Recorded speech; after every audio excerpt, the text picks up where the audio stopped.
Micro finance credit লৈ আমি কিছু চিন্তা চৰ্চা কৰি আছিলোঁ আৰু সেই দিশত মাইক্ৰ ফাইনেন্স এজেন্সি বিশেষকৈ বন্ধন বেংক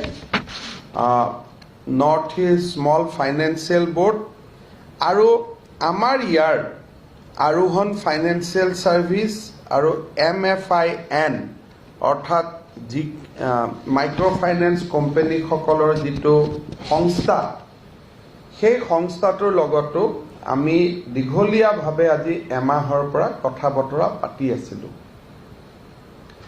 মাইক্ৰ ফাইনেন্সৰ সময়ত আপোনালোকে জানে যে নিৰ্বাচনৰ সময়ত ভাৰতীয় জনতা পাৰ্টিৰ হৈ মই যেতিয়া বক্তব্য ৰাখিছিলোঁ প্ৰতিখন সভাতে মই কৈছিলোঁ যে দুখীয়া মহিলাক মাইক্ৰ ফাইনেন্সৰ পৰা ৰেহাই দিয়া হ'ব। অৰ্থাৎ ইনভাৰ্টেডৰ ভিতৰত দুখীয়া শব্দটো মোৰ প্ৰত্যেকটো বক্তব্যতে আছিলে আৰু আপোনালোকে সেইটো ইচ্ছা কৰিলে ভিডিঅ' ক্লিপিংবিলাকো চাব পাৰিব। গতিকে আমি যিয়েই কৰিব লাগিব দুখীয়া আৰু আৰ্তজনৰ কাৰণে কৰিব লাগিব। আপোনাৰ মোৰ দৰে মানুহৰ কাৰণে আমি কৰিলেতো মানুহে কোৰ্টতো যাব পাৰে যে ধনী মানুহৰ কাৰণে আপোনালোকে কিয় কৰিছে। গতিকে প্ৰথম কথা আমাৰ লক্ষ্যটো হ'ল যে দুখীয়া আৰু আৰ্তজনৰ কাৰণে আমি কৰিব লাগিব।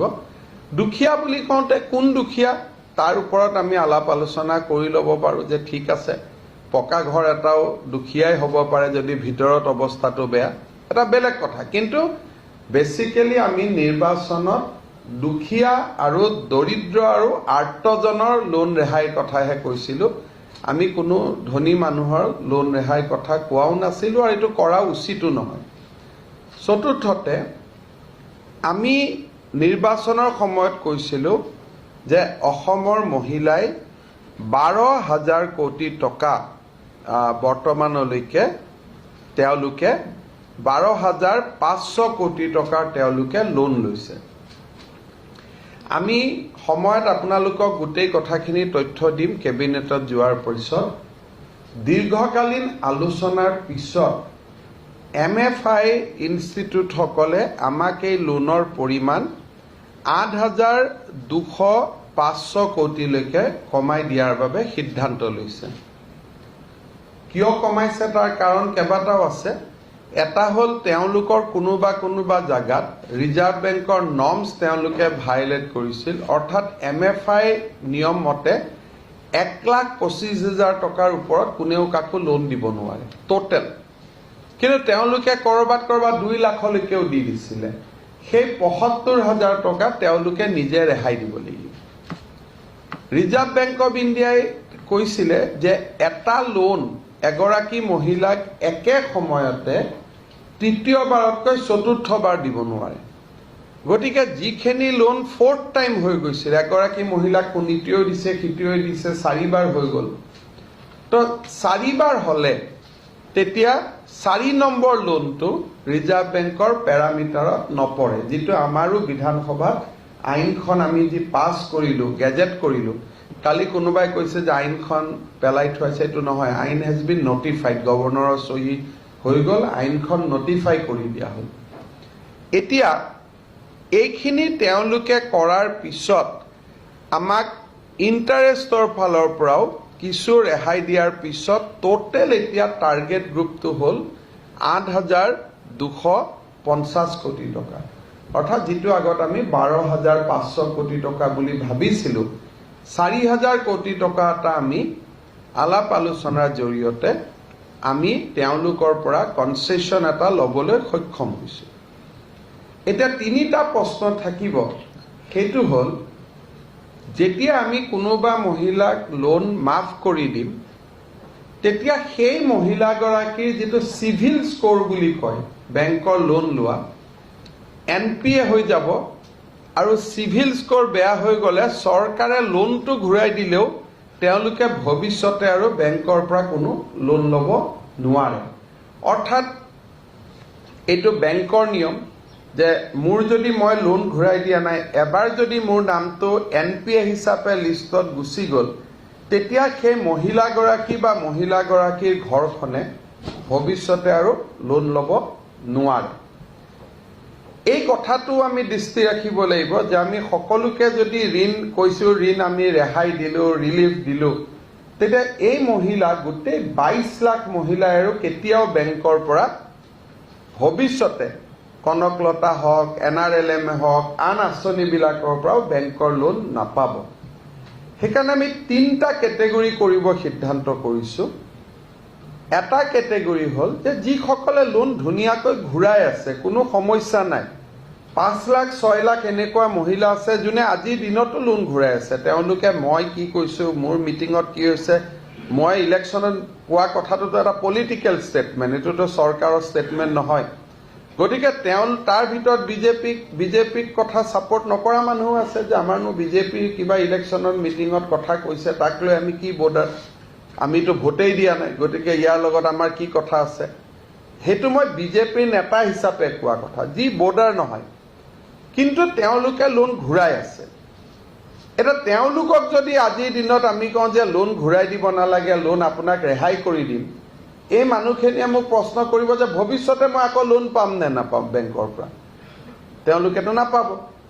সেইকাৰণে আমি তেওঁলোকক কৰিব খুজিছো কি, এজ এ প্ৰম পেয়াৰ, যে আপোনালোকে বেংকৰ লগত ধুনীয়া লেনদেন কৰি ৰাখিছে, কোনো প্ৰব্লেম নাই, গতিকে আপোনালোকক আমি এটা উদগনি দিম যে যদি 50,000 টকা লোন আছে, ঘূৰোৱা ঘূৰি কৰি আছে, আমি তেওঁলোকক 25,000 টকা এটা দি দিলো ওৱান টাইম, যে আপোনালোকে কাম কৰি আছে, ভাল কৰি কাম কৰি থাকক আৰু আপোনালোকে আমাৰ ফালে চকু দিব নালাগে।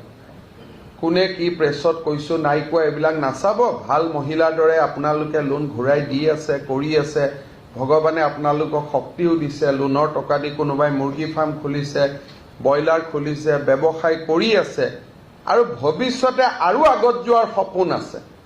গতিকে তেওঁক আমি যদি ৱেভাৰ দিব যাওঁ, চিভিলত তেওঁৰ স্ক'ৰটো বেয়া হৈ যাব। কিন্তু তেওঁ 3টা বেনিফিট পাব। টোটেল লোনটো যদি 1,25,000 ওপৰত আছে, লগে লগে লোন উইল বি কাম down to 1,25,000 after cleaning of data. যদি তেওঁ চতুৰ্থ মানুহৰ পৰা লোন লৈছে, লাষ্ট লোনটো তেওঁ ঘূৰাই দিব নালাগে, দ্য ফ'ৰ্থ, বেংকে নিজে সেইটো ক্লিন কৰি ল'ব। আৰু আমি কি কৰিম যে আপোনালোকে ধুনীয়াকৈ ঘূৰাই দি আছে, আপোনালোকৰ একাউণ্টত চৰকাৰে এটা উদগনিমূলক পুৰস্কাৰ দিলে যে এইটো আপোনালোকক আমি 25,000, 20,000, 30,000 এটা দিলো, আপোনালোক চলি থাকক। কাৰোবাৰ লোন দিব বাকী আছে 25,000, আমি তেওঁক দি দিলো যে আপোনাক আমি 20,000 টকা দিলো, তেওঁক বেংকৰ একাউণ্টত দিলো, তেওঁ বেংকত দিলেও দিলে, নিদিলেও নাই, it is up to them, কাৰণ তেওঁলোকৰতো বেংকৰ লেনা দেনা ক্লিয়াৰ। গতিকে তেওঁলোকে সেই টকাটো বেলেগ কামতো ব্যৱহাৰ কৰিব পাৰে। সেইটো হ'ল এটা কেটেগৰী। ছেকেণ্ড এটা কেটেগৰীটো হ'ল যে লোন ধুনীয়াকৈ ঘূৰাই দি আছিলে, কিন্তু এইকেইদিন গভৰ্ণমেণ্টখন অহাৰ পিছত মনৰ উৎসাহতে লোনটো ঘূৰাই নিদিয়া হৈ গ'ল। নিদিয়া হোৱাত এইটোক কয় overdue, not NPA। Second category is overdue. এই অভাৰ ডিউ কেটেগৰীৰ মহিলাসকলে যদি লোন ঘূৰাই দিব বিচাৰে, তেতিয়াহ'লে তেওঁলোকক আমি আকৌ উদগনিও দিম, প্লাছ অভাৰ ডিউ এমাউণ্টটো চৰকাৰে ঘূৰাই দিব, যাতে NPA এপটো ষ্টেণ্ডাৰ্ড হৈ যায়।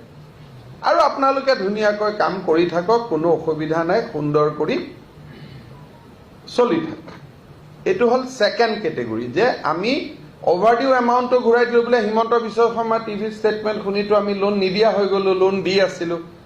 নহয় বাইদেউ, লোন দিয়া নাছিলে, 1 মাহ যে লোন দিয়া নাই, তাৰ পইচাটো আমি দি দিম, প্লাছ আপোনাক এটা উদগনিও দিম যে আপুনি ধুনীয়াকৈ পইচা ঘূৰাই আছিলে। চ' এইটো হ'ল ছেকেণ্ড কেটেগৰী। থাৰ্ড কেটেগৰীটো আহিব যে নহয়, মই আৰু ভৱিষ্যতে বেংকতো লোন ল'ব নোখোজো, মোৰ কোনো ব্যৱসায়ো কৰিব ইচ্ছা নাই, যিহেতু আপুনি ইলেকশ্যনত কৈছিল মোক ৰেহাই দিয়ক বুলি, আমি ৰেহাই দিম। তেওঁ আহি গ'ল ৰেহাই। কিন্তু ৰেহাই যিসকলে ল'ব, সেই ৰেহাই লোৱাসকলে হয়তো ভৱিষ্যতে বেংকৰ পৰা আন ঋণ আদি বেংকে তেওঁলোকক নিদিব, because they R already NPA বুলি চিভিলত কেটেগৰাইজেশ্যন হৈ গৈছে। গতিকে ভৱিষ্যতে তেওঁলোকে বেংকত লোন পাই থাকিব নাই পোৱা, সেইটোত আমি চৰকাৰৰ কথা নাই, সেইটো যি নৰ্মছ আছে, বেংকিং নৰ্মছ আছে, নৰ্মছ উইল ফলো। কাৰণ আপোনালোকেও যদি ক্ৰেডিট কাৰ্ডত টকা খৰচ কৰে, চিভিলত স্ক'ৰটো সোমাই যায় আৰু সেইমতে ভৱিষ্যতৰ বেংকৰ লোনৰ গতিধাৰাটো নিৰ্ধাৰিত হয়। এই তিনিওটা কাম কৰিব যাওঁতে আমাৰ 1 আৰু 2ত আমাৰ একো কণ্ডিশ্যন নাথাকে।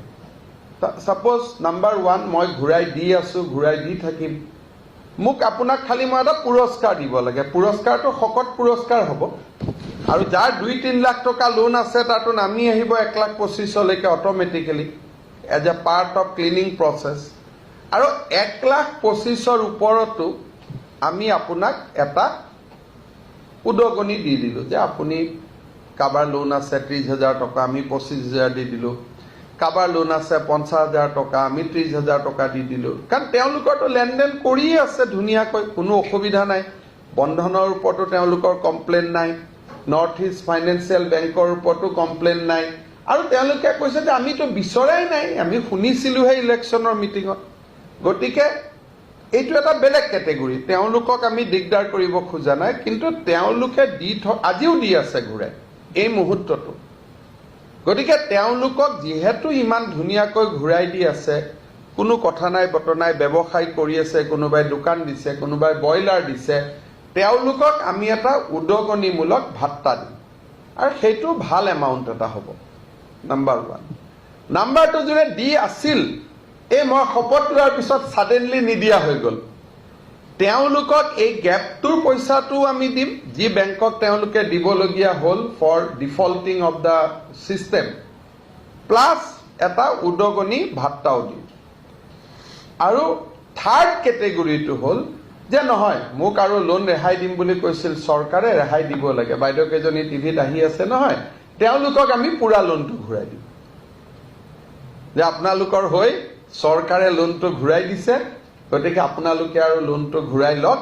কিন্তু চিভিলত এজ এ NPA কেটেগৰাইজেশ্যন হোৱাৰ কাৰণে, যিটো আৰু ভৱিষ্যতে হয়তো আপোনালোকক বেংকত গাড়ী মটৰ কিনোতে বা ভৱিষ্যতে বেংকৰ লগত কথা বতৰা পাতোতে বা NRM কনকলতাৰ লোনত যিটো আপোনালোকৰ এটা ভৱিষ্যতে হয়তো চিভিলৰ স্ক'ৰ 4 হৈ যাব, সেই কথাটো আপোনালোকে নিজে চাব। তাত আমাৰ ক'বলগীয়া নাই। আমি লোন ঘূৰাই দিম বুলি কৈছিলোঁ, আমি লোন ঘূৰাই দিলোঁ। এইটো হ'ল 3টা কেটেগৰী। খালি লোন ঘূৰাই দিওঁতে কোনোবাই যদি কয় চৰকাৰী কৰ্মচাৰী ঘৈণীয়েকক ঘূৰাই দিব লাগে, সেইটোতো আৰু মোক কাটিলেও মাৰিলেও মই নোৱাৰোঁ, সেইটোতো সম্ভৱো নহয়, এইটো উচিতো নহয়। কাৰোবাৰ ঘৰত যদি বিলাসী গাড়ী এখন আছে, তেওঁক মই কিয় লোন ঘূৰাই দিম বাৰু? এইটো অপৰাধ নহয়, কাৰণ মোৰ হাততো পকেটত টকা নাই, ময়ো দুখীয়া মানুহৰ পৰা টেক্স কালেক্ট কৰিহে ঘূৰাই দিম। গতিকে আণ্ডাৰ দিছ গাইডলাইন আজি আমি MFIৰ পৰা এখন চিঠি পাই গ'লোঁ যে 12,000 কোটি টকা ইজ ৰিডিউচ টু 8,500 crores। গতিকে এতিয়া আমি ভৱিষ্যতৰ নেগচিয়েশ্যনটোত আমি আগুৱাই যাম আৰু মই ভাবোঁ যে অহা 2 সপ্তাহৰ ভিতৰতে কেবিনেটত আমি এইটো ক্ষেত্ৰত এটা সিদ্ধান্ত লৈ আমি ৰাইজক ঘূৰাই দিব পাৰিম। খালি মোৰ এটা অনুৰোধ যে যিসকলে লোনটো সুন্দৰ কৰি ঘূৰাই দি আছে, চলি আছে আৰু আপোনালোকৰ কোনো কষ্ট হোৱা নাই, আপোনালোকে লোন ঘূৰাই দি থাকক। আমি আপোনালোকক ডেফিনেটলি এটা ভাল পুৰস্কাৰ কৰিম। 5 লাখ মহিলাই আজিৰ দিনত ঘূৰাই আছে, তেওঁলোক আৰু এই ঝামেলাটোত পৰাৰ প্ৰয়োজন নাই, কাৰণ কোনোবাটো নিজে নিজে লোনটো শেষ হৈছে, হয়তো মাত্ৰ আৰু 10,000 বাকী আছে বা 20,000 বাকী আছে। গতিকে তেওঁক আমি এটা ভাল গ্ৰান্ট এটা বা উদগনি এটা আমি দি দিম, তেতিয়া চিভিলৰ স্ক'ৰটো বেয়া নহয়, there CIBIL scores will be maintain. এইটো হ'ল এটা পাৰ্ট।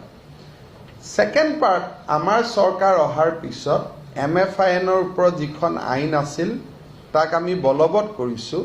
গতিকে এতিয়া এগৰাকী মহিলাক 3টাতকৈ অধিক লোন দিব নোৱাৰে কোনেও, 1,25,000তকৈ বেছি কোনেও লোন দিব নোৱাৰে, আৰু BPL মহিলাক লোন দিব নোৱাৰে, আৰু ঘৰলৈকে কোনো এজেণ্ট যাব নোৱাৰে। সেই আইনখনো আমি ইতিমধ্যে অসমৰ মহামান্য ৰাজ্যপালে চহী কৰি দিছে। চ' ইট হেজ বিকাম এ ল। গতিকে বহুত মহিলাৰ ভৱিষ্যতৰ দিনতো সুৰক্ষা হ'ব।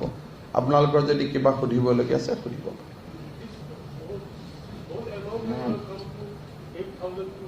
It was, the amount was initially 12,500 crores. However, as you know, there is 3 criteria. The total loan cannot go beyond 1,25,000 at any point of time. Second, you cannot lend as a fourth bank because procedure di thakote it breach. So Reserve Bank has very clear direction under the Fair Code of Practice that you cannot breach that particular mark that you are becoming the basically fourth lender. So when you apply these 2 criteria, then the total amounts come down to somewhere around 8,950 crores. After that, there is a Reserve Bank guidelines